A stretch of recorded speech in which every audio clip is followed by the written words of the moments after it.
Monster Hunter Wilds is still sitting on mostly negative reviews on Steam, and I think it's time we talk about it. Wilds has had a mixed life cycle since February of 2025.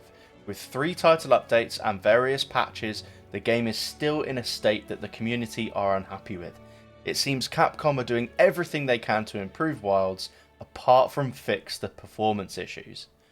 We've had some brilliant changes in the game so far. We've got layered weapons, improved UI features in Nata's menu, an item box outside our tent to save time, talisman farming for true endgame chase, weapon balancing more than once, new moves for the hammer, not to mention the new monsters, Mitsune, Lagiacrus, Seregios, Zoshia and Omega coming in a couple of days. Arc-tempered versions of Rei Dao, Ufduna, and Nu Udruna are also coming as well. Almost 40 event quests have been added with various rewards like layered armor, armor spheres, and decorations so we can farm everything we need. And 2 festivals so far, with another one coming soon, including new layered sets, new emotes, and the new water gun, which was quite fun. We've had a fashion quest. We've had the ability to take Eric with us as our handler instead of Alma. We've had new support hunters and probably even more things that I've forgotten just off the top of my head. The launch of the game saw a massive 1.3 million concurrent players on Steam, let alone what consoles saw as well.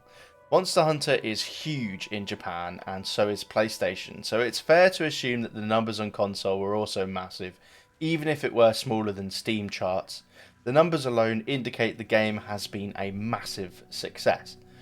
It's fair to say that Capcom are working hard to bring us a great Monster Hunter experience through all the changes. So why is the game still, after 7 months, getting mostly negative reviews? Well, it's got nothing to do with the content, I believe, and everything to do with the performance of the game. Ever since the beta, we've seen awful performance metrics on mid to high PC systems, some plagued with the infamous PlayStation 1 graphics, and some systems running the game in much lower graphical settings than what they expect their PC to provide them. The issue all starts with Capcom's recommended spec sheet. At first glance, the spec requirements look awesome. It covers a huge range of systems from a few generations ago of GPU, indicating the game will run fine on even 20 series graphics cards. A 2060 GPU is now becoming low spec in today's GPU landscape, and that's listed as the recommended card for the game. And a 10th generation Intel CPU is now 5 generations behind current spec. This seems great and all-inclusive until we read the additional notes. That frame generation is required to achieve 60 FPS on a 2060 at just 1080p. I'm not sure how many people have tried frame generation, but using it on a system that can't provide at least 60 FPS on its own before applying increases input delay massively. Already a 30 FPS game will introduce 20 to 30 milliseconds of input delay, which, if you're a PC gamer and are used to feeling around 10 milliseconds or less in competitive gaming or even any type of gaming, this will feel awful. And if you add on frame generation to that 30 milliseconds of delay from the 30 FPS performance that you're getting, so controlling a character with 60 milliseconds of delay feels terrible, and in a game like Monster Hunter where fast combat and quick reflexes are needed, especially for weapons with counters or perfect guards, this is unplayable. Suffice it to say, these recommended and minimum spec requirements are a slap in the face to the intelligence of the player base, and even before the game was released, we all knew it would run like garbage if you tried to play with the recommended spec. With buyers' hindsight, when the game came out, to no one's surprise, the game ran poorly for users with these spec requirements. Those of us with beefy high-end systems played the game without issues and great frame rates, although not including the high-resolution texture pack, which was and still is a can of worms really. But what I believe to be the biggest injustice is that the players who have higher than recommended spec, so something above a 2060, but lower than what you'd consider a high performance graphics card or the top end. Players running a 3060 or a 3070 or equivalent, these players were shafted the most, as their systems could clearly run the game as the recommended spec indicates, but no way near the desired quality and frame rate their graphics cards could provide them in comparable video games.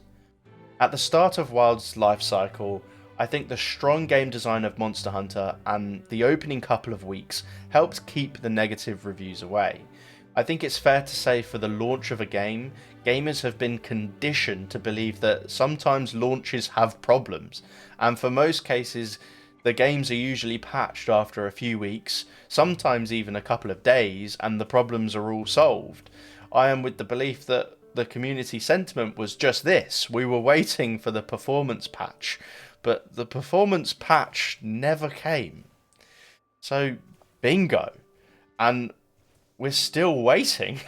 This is the perpetual wait of asking for Capcom to provide the game performance so it stops crashing, stops having massive spikes of frame rate, so that the game can look good or better than the previous title in Monster Hunter World. Because at the moment, those 3060s and 3070s or equivalent can play World at triple or even quadruple the frame rates at ultra graphic settings at 1080p. Lower it a bit for 1440p, but you still have a fantastic experience. Where in Wilds they have to deal with the shoddy frame rate and a game so blurry trying to get 60 FPS, their DLSS won't render anything above 720 without the game looking like absolute trash and the FPS just being so unplayable they might as well have just never bought the game in the first place. It's been 7 months without any meaningful performance upgrades that can help players with low to mid graphics cards enjoy the game. There are a huge majority of gamers running graphics cards at this level. Powerful GPUs are incredibly expensive, and the average person is not going to have a mega graphics card to run this game at the highest settings at good frame rates. It doesn't matter how many great updates we're getting to the game, and they are great, but if performance doesn't improve, then the game will always be sitting at negative reviews. It's a massive shame. The game is brilliant, arguably the best Monster Hunter experience Capcom have made, but it's tainted by this big ugly bug in the corner that ruins it for so many players. I really hope Title Update 4 brings the performance changes we are desperately needing, so players can finally enjoy the brilliant game that Wilds truly is.